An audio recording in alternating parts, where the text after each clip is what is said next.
Be ready. May it please the court, good morning. I'm Dinah Stein on behalf of the petitioners, Dr. Hernandez and Women's Care Florida. And we're here on a conflict between the 5th District and the 2nd DCA in the Santiago versus Baker case, with the 5th District below essentially holding that under this court's decision in Franks versus Bowers, parties to a medical malpractice action are no longer entitled to privately agree to arbitrate. And it is our position that this is a misreading of Bowers, that Franks versus Bowers still allows the parties to privately arbitrate under the MMA, the Medical Malpractice Act, so long as the arbitration agreement incorporates all of the incentives, substantive remedies, penalties of the MMA. And that is the agreement that we have in this case, which precisely complies with this court's decision in Franks versus Bowers. So they have to, when they agree to arbitration, they've got to admit liability? No, no. So then that's what I'm having trouble. That if you don't adhere to the benefits of the Medical Malpractice Act, that is, by saying I admit liability, that all of the various aspects that were outlined, how this is different from Franks v. Bowers. Obviously, I would think you could come into a valid arbitration agreement where you say we're going to arbitrate, but then everybody retains their rights, and you're not arbitrating under the Act. But I don't know how. So how is this distinguishable from Franks v. Bowers? There's a fundamental difference in what Your Honor just said. Franks versus Bowers didn't have statutory arbitration. It did away with it. There was no statutory arbitration. In other words, you went straight to the contractual arbitration, and that was it. And that's where there was no admission of liability. There was just a limit on damages. This has a huge difference, and that is this arbitration agreement doesn't even get triggered until the parties have the opportunity to mutually agree to statutory arbitration. So the parties are free in this case. In fact, they're required to go through pre-suit before the contractual arbitration comes into play. They are then required to determine whether they mutually agree to statutory arbitration. And if they do, this contract never comes into play. It's not needed because that's what the legislature wanted, the incentivize arbitration. Explain what piece of the litigation machinery, if you will, is replaced by the requirement in the contract to go through the Florida Arbitration Code? I think I'm understanding Your Honor's question, just where in the statutes this comes into play, or where Okay, this contract provides for application of the Florida Arbitration Code after it goes through the preliminary things that you described, right? Correct. What does that supplant? Okay, so this is what it supplants. Under this contract, the parties, again, pre-suit the opportunity to mutually agree to statutory arbitration. If they don't, that's where you get to the statutes, 766.209 subsection 2. And I think that's a very important provision answering your question, because the legislature does allow for this for parties. And this is where you go off in two directions, because that's where it says if the parties don't mutually agree under the statute to arbitrate, then they go to trial or to any available legal alternative. And so that is where the parties part ways, with the non-contractual parties going. So once they go to regular arbitration, then they retain all, other than it's not a trial by jury, they retain all their rights to, again, full damages? Correct. So there's no, so there's no limitation on non-economic damages? The only difference is the forum. Is that substantive law? What I'm asking is, because I thought you said they don't have to admit liability, but the plaintiff has the right to, as if the Medical Malpractice Act didn't exist. Is that correct? In other words, it would be as if after that they have the plaintiffs have the right to full recovery of damages, but it's in an arbitration forum? Well, let me just clarify. Yes and no. If let's say the plaintiff rejected the defendant's offer to do statutory arbitration, the same penalties would apply in the contractual arbitration, and that would also apply the other way. If a defendant rejected statutory arbitration, they would be stuck in the contractual arbitration with those penalties. And I think that's consistent, not only that's in the contract we have here, but consistent with... I'm not sure I'm following you on that, because when I read this contract, the part of it that talks about the applicable law, that talks about the arbitration section, also goes on to say that also that it's applicable are the, the law governing medical malpractice, the law governing wrongful death, the standard of care, and caps on damages under 766.118. And so it seems to me that we are right back to, we're using the provisions of the MMA, but... No, and I disagree with that, and I'll explain why. This is just to incorporate Chapter 766 as if a party was in trial. And so when it says caps on damages, I mean, obviously, if this court's precedent changes the law as these contracts go along, no one is stuck with a statute to the extent it's, and I would concede there's some questionable as to the viability of some of, like the cap statute. This contract isn't getting around that, and it's not intended to. Whatever this court's precedent is on caps, on the substantive law of Chapter 766, again, nothing changes except the forum. That's the only difference, is if one party goes... How can you say that when it specifically states that it's subject to the caps? Justice Lewis, this was drafted, first of all, this was drafted before, and I think agreed to, before any precedential decisions on this. But certainly... It doesn't say, I mean, it says the caps. Well, I left it over here. It says, all substantive provisions of Florida law. All substantive provisions of Florida law, I think by definition, means that if there's a change in the substantive law, it has to be incorporated into this, and that's the intent of it. If the law changes, this can't predict And in one other that. section it says statutory caps, does it not? It says... Including statutory caps, does it not? Caps on damages under Florida Statute 766.118. Right. Well, now, if this court subsequently decides that that cap is no longer viable, certainly this court's substantive law is going to apply to this contract. That is absolutely in the intent of it. It wasn't intended... But I guess the intent, here is what I'm still having trouble with. If the Medical Malpractice Act was providing an incentive to both parties to arbitrate and to make it less costly, and, again, the facts here, I guess we'll get clarification, but I thought there was something about who asked for arbitration when under the Act.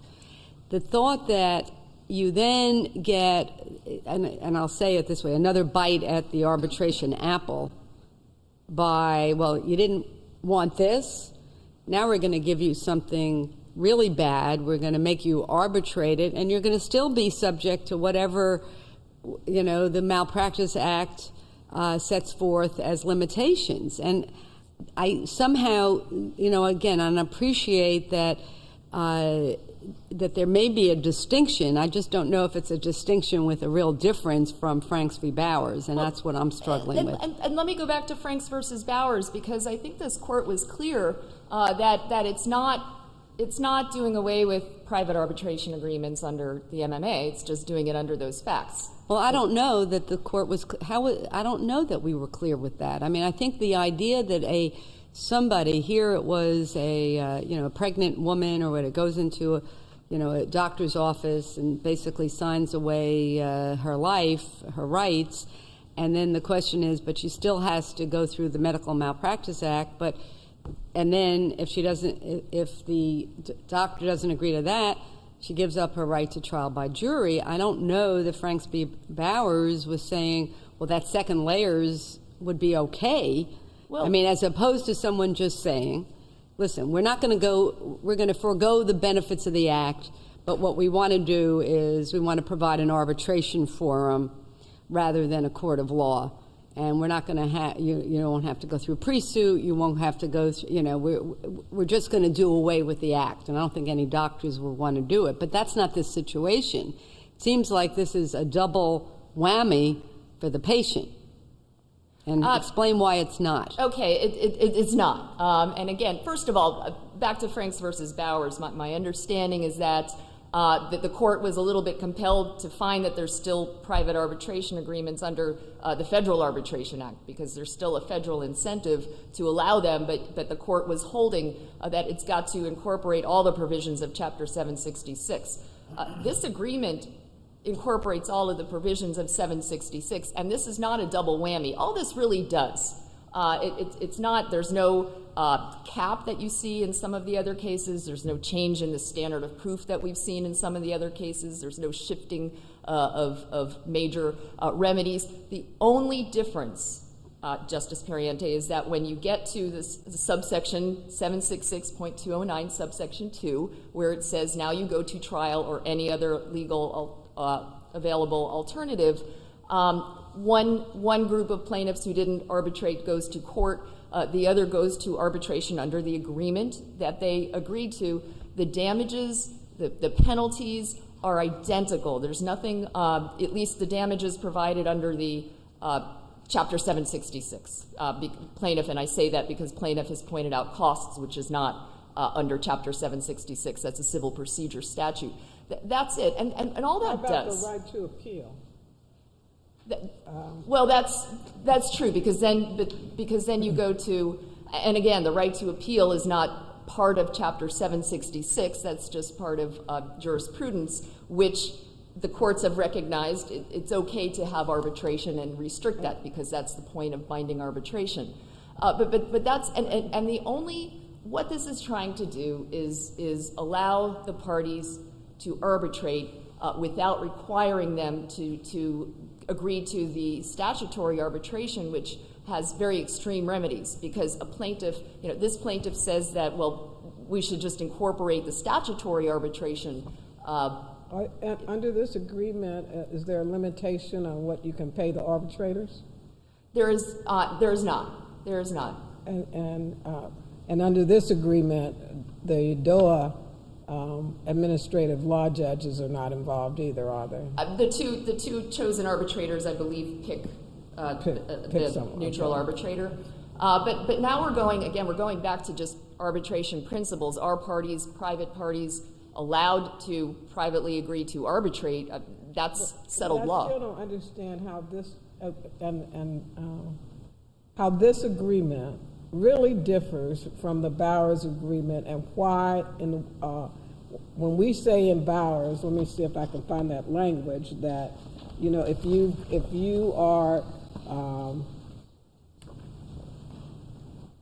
any contract that seeks to enjoy the benefits of the arbitration provisions under the statutory scheme must necessarily adopt all of its provisions. And so why is this not a violation of that principle? And let me, I'll explain.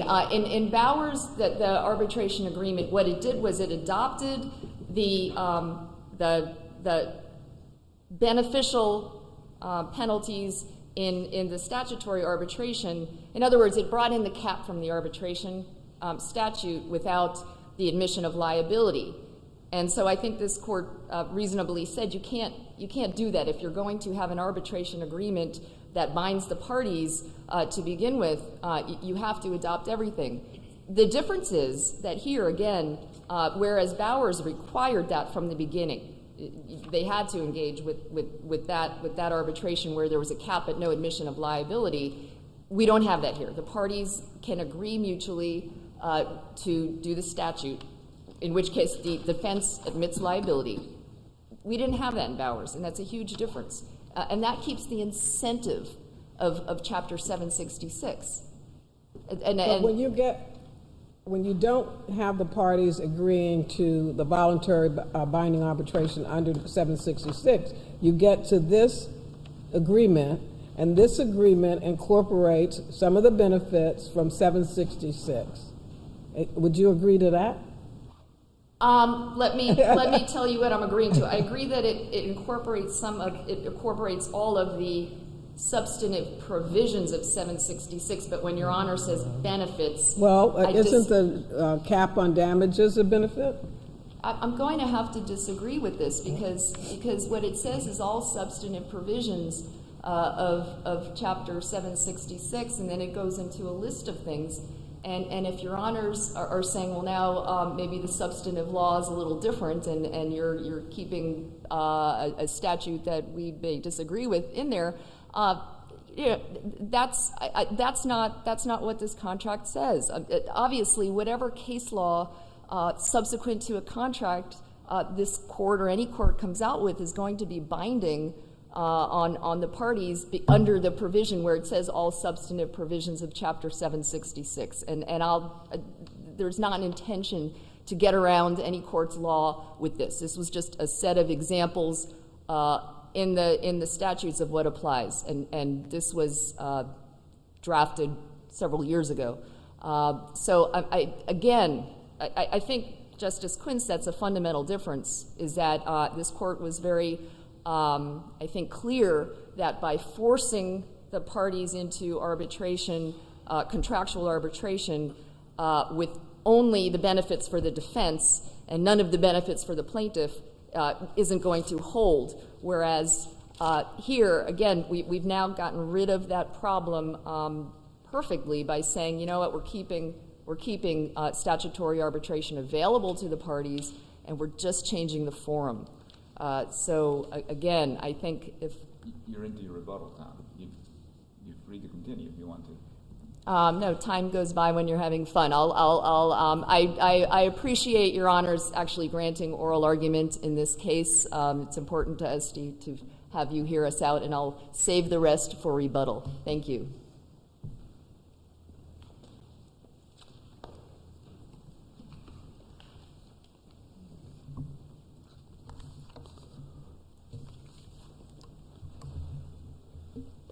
Good morning, may it please the court. Brian Gowdy from Jacksonville, Creed & Gowdy on behalf of Mr. and Mrs. Crespo. And I think what the MMA sets out is a very inexpensive arbitration or trial. And what we have under this arbitration agreement is inexpensive arbitration or very costly arbitration. So it's just changed completely the MMA. Let me ask you a factual question first. Your clients had an opportunity to ask for the statutory arbitration, and they missed the time period for the statutory arbitration? Yes, they missed the time period. Okay. And so now we're left with having to arbitrate. And there's no question that they signed this agreement? Well, actually, Mr. Crespo never signed it, but Mrs. Crespo, there's no question Mrs. Crespo did. And we've briefed, and I don't want to spend a lot of time on it, but the first argument I heard a lot this morning sounds like the second issue in our case. It's a non-conflict, because Mr. Crespo never signed it. But Mrs. Crespo clearly did. Okay. And so, but the fact, I guess, is your we had another question? I felt it coming. My question then is, so now, at least as to Mrs. Crespo, right, she has agreed to arbitrate under this agreement that she signed, correct? Correct, but like all agreements that are void for public policy, if they're void for public policy, they're unenforceable. So, and that's no different than Frank v. Bowers. But is there, now again, maybe we're getting sold a bill of goods here, but what has been argued here is it's different because it is, you can either go under statutory arbitration, but if you don't go under statutory arbitration, they're saying, quote, all we're doing is changing the forum.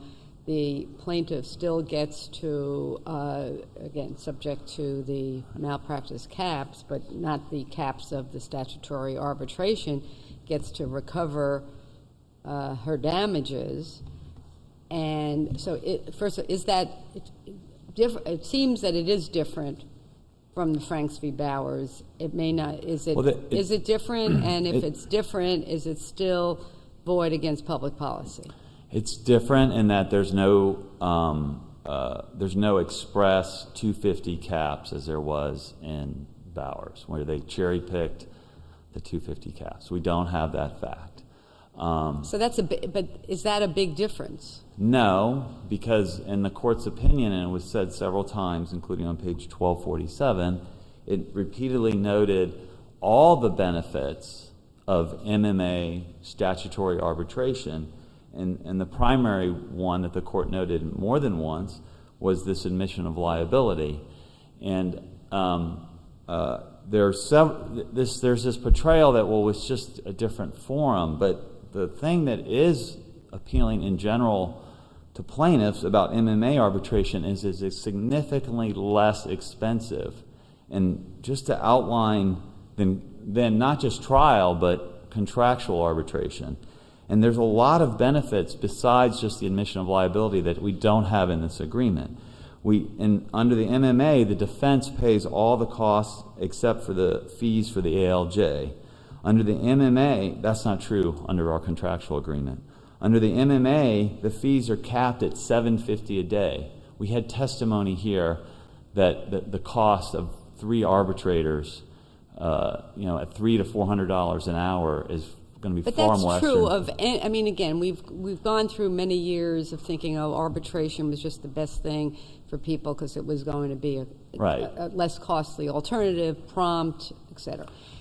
There's been a shift about what this is doing to rights to trial by jury, but we have not come to the point where we're saying, well, an arbitration agreement, because it's not as fair for the plaintiff, is void against public policy. So you have to be able to fit this in saying, because there's the Medical Malpractice Act, contractual arbitration is void against public policy of the Medical Malpractice Act, correct? That's the right. next. Right. And I don't know that. And I'm with you in thinking this doesn't seem fair, but I'm not sure that you can make the leap to say that the second round, after if everything is the same, and I understand it's different, but then being able to sue in a court of law, some people think that is more expensive.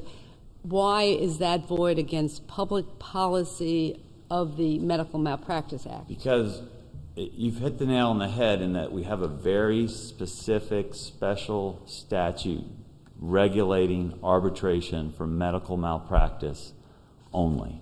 So if I was here before you on an auto case or any other type of negligence case, I could not make these arguments.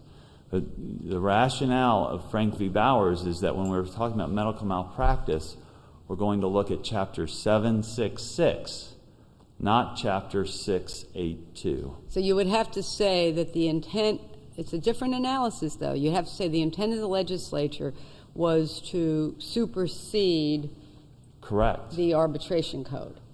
And I cite this court's Maggio opinion from 2005, where you grappled with, when suing a state entity, you generally have to follow the pre-suit requirements under Chapter 768 to give notice, but when you're suing for a discrimination claim, you have pre-suit requirements under Chapter 760. And what this court said in Maggio is, you don't have to do both. You have to follow the pre-suit requirements of the specific Discrimination Act. It's the same concept here. We have a general arbitration code that will generally govern every piece of litigation except when we're dealing with medical malpractice. And the legislature wrote Chapter 766 to specifically regulate it. So if, let's say the legislature had a specific provision in their medical malpractice statute that said there will be no arbitration proceedings that bring an action for medical malpractice. And they said that. Can that stand scrutiny under arbitration law generally? It would stand scrutiny under Florida arbitration law, because if the legislature says one thing in 682 and another thing in 766, then we would go with the specific provision in 766. So it would be okay under the Florida Arbitration Code, but not the Federal Arbitration Act. We're now dealing with the situation, but I want to be very clear. Is that right? Is that your position? My position is that the analysis is always going to be different when it's Congress versus the state legislature rather than the state legislature versus the state legislature. So the answer to my question is? I think if it's the way you frame the hypothetical, yes. Well, that's no hypothetical. That's basically what you're arguing here. No, it's not, because this issue did come up, the federal issue came up in Frank v. Bowers, and this court, in the opinion written by Justice Perry, explained the Volt, V-O-L-T, decision from the U.S. Supreme Court. And that decision on the Federal Arbitration Act talks about that if the contract specifically adopts state arbitration procedures. Okay. I understand. So you're saying this case is different because they specifically adopt the Florida Arbitration Code. In the contract. And had they not done that, we would be talking about the Federal Arbitration Act. That's not this case. That's right. All right, so let me go to my hypothetical. And if I could just add, they've never raised the Federal Arbitration Act at any point in this litigation. Okay. Hypothetically then. They have not raised it at all. Hypothetically, if we were talking about... Right, I'm sorry. I misunderstood. If we were talking about the Federal Arbitration Act, then the scenario, if the legislature says no arbitration proceeding and medical malpractice, that's preemptive, and that cannot stand. You agree with that? I think that would be... If it was that blatant, yes. If it was that express, it just said you can never have arbitration for medical malpractice, and I'm just going to assume, for purposes of your hypothetical, that it's interstate commerce. Sure. Then that would be very problematic. If you can't do that expressly, you sure could not do that in some implication way, right? Well. But again, yes, you can if the parties decide in their agreement under Volt to go ahead and adopt the Florida procedure. Okay. So you might have another case later when someone raises the Federal Arbitration Act below, but that never occurred, or where they write an agreement different than this one, or different than Frank v. Bowers. But they said right in here, we're following Florida law and the what you're urging the court to do then is, under the Florida Arbitration Code, yes, that it's okay for the legislature to adopt any statute that says, in particular instances, that arbitration cannot lie in those cases. Absolutely. The legislature could repeal 682 tomorrow. Yeah, okay. Partially, wholly, whatever, when we're only talking about Florida law. Okay, I understand. So, thank you. I wanted to answer your question, Justice Quince. I don't know if I've answered fully Justice Periente's questions, but I'll try to answer both. As far as the failure to timely seek, that doesn't change any of the public policy arguments. All that means is that if we had timely sought that when we go to trial, we would get certain sanctions under 766-209 because the defense rejected that. But because we didn't timely seek it, we don't get those sanctions. But that doesn't change the public policy argument that is from Frank v. Bowers. But as I understand the argument that was made by your opponent is that nothing really has changed from that procedure. You're just in a different forum. So what has changed? What is different about the arbitration under this contract that is different from the arbitration that would have taken place under Section 766? I think her argument, to be fair to her, is that she's saying that there's no difference between contractual arbitration and trial. Oh, okay. And that and that, trial, except you don't have a jury. Well, right. And you don't right. But I think have an appeal. And why I don't think that argument's right in Florida is that the legislature decided to make an arbitration scheme that is affordable. And this contractual arbitration is not. And it's not, she's saying it's just, and trial sometimes is unaffordable. But this MMA arbitration, if they had adopted this, is very affordable. And it's more than just the admission of liability, though. That's a huge part of it. Because if you have an admission of liability, there's a lot of experts you don't have to hire as a plaintiff. And then the defense, again, has to pay the cost. The fees are capped. The defense has to pay prejudgment interest. The defense has to pay attorney's fees up to 15% of the award. There's joint and several liability when we have more than one defendant. And as Your Honor pointed out, we get to do an appeal to the DCA via the Administrative Act. That's all under the MMA. That's none of that under the contractual arbitration agreement. So I hope that, she wants to make the comparison between contractual arbitration and trial. No, I think, isn't the issue, though, whether because the legislature decided to legislate fully in the medical malpractice context, that, and again, I just want to make that they intended to supersede the Florida Arbitration Act for medical malpractice. That's got to be your argument. Precisely. Okay. That they intended to supersede 682 by providing that there be specific provisions under 766 on how you do medical malpractice arbitration.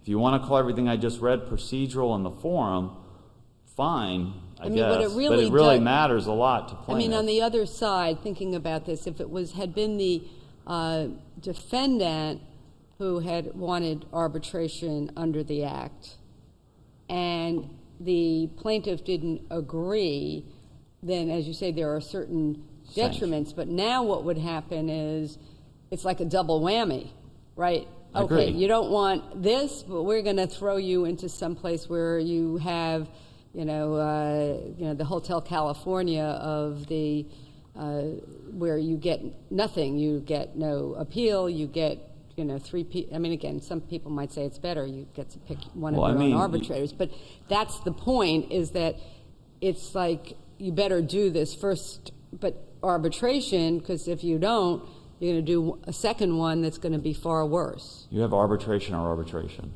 Those are your two choices. And But you only get, under I'm the sorry. Act, let me see if under the Act, if both parties have to agree in order for it to be voluntary binding arbitration, correct? Yes, okay. Your Honor. So if one party does not agree, and there's no agreement like this, we're just in a trial situation. Right, and if one party offers and the other party rejects, then there's certain sanctions. Well, that's the point, is that the sanctions kick in. They still apply here. We just get sanctioned. Let's say that they... that didn't... that's the hypothetical important one, that it could have happened if because from their point of view, it could be that they're thinking, okay, say it was timely and they reject it, what are the sanctions against the doctor for rejecting it if they go to if it goes to trial? What happens to the doctor? The sanctions then are prejudgment interest and reasonable attorney's fees up to 25% of the award. If we had timely offered arbitration and they clearly rejected it, but then we would have gotten those sanctions at trial. But they would say, well, you'd still get I think what I'm going to hear is they're going to say, well, you'd still get those sanctions the second. Right. So there is some incentive for us to agree to the MMA arbitration. Right, but they're not the same incentives that the legislature prescribed, and I just went through.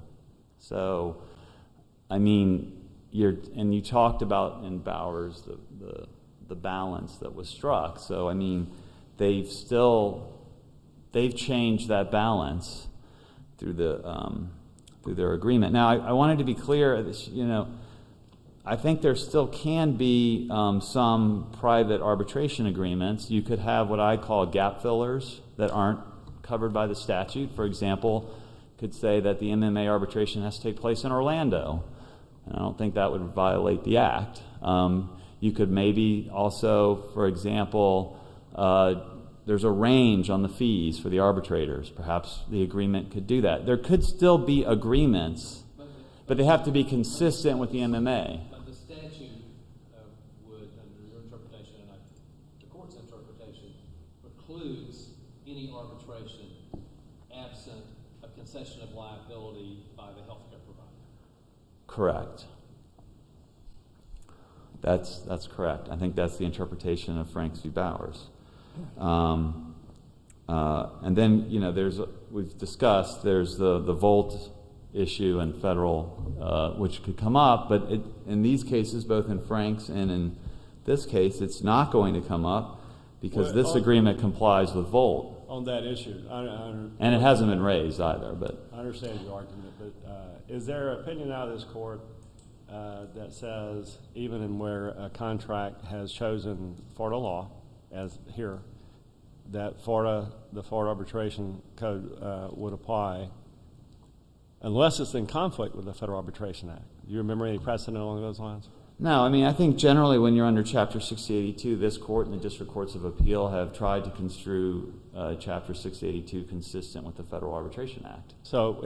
But we're not under Chapter 682, we're under Chapter 766.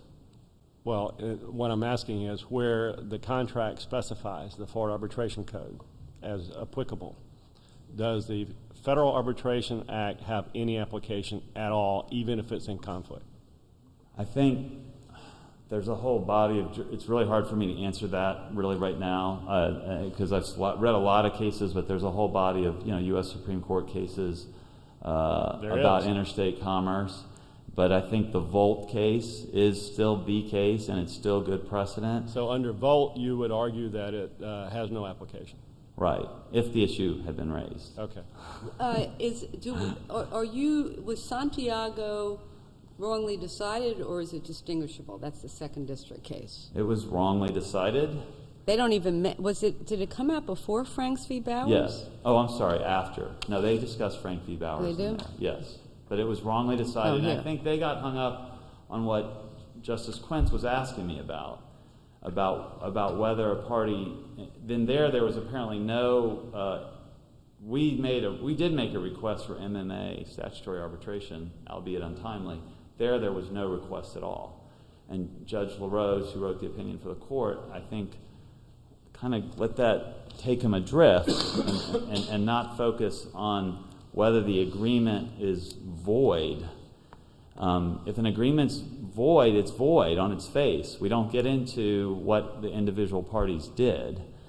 And as I said before, I think my time is up, but that only affects the sanctions. And I don't recall, in the Santiago case, do we have the provisions of that agreement? I couldn't quite see what that agreement actually invoked the substantive provisions of 766 or not. May I have leave, Your Honor, to answer? So the defendant in Santiago and in this case is Women's Care. It's the same clinic. I don't think the agreements are laid out fully in either opinion.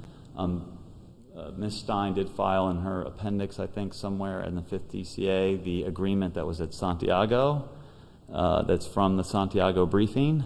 And you can look at our agreement. As I said, it's the same defendant, and you would see the form agreements are very, very similar. I don't see any material distinctions, but they're not laid out in the opinions. But if you were to dig into the records of the two cases, it's the same agreement.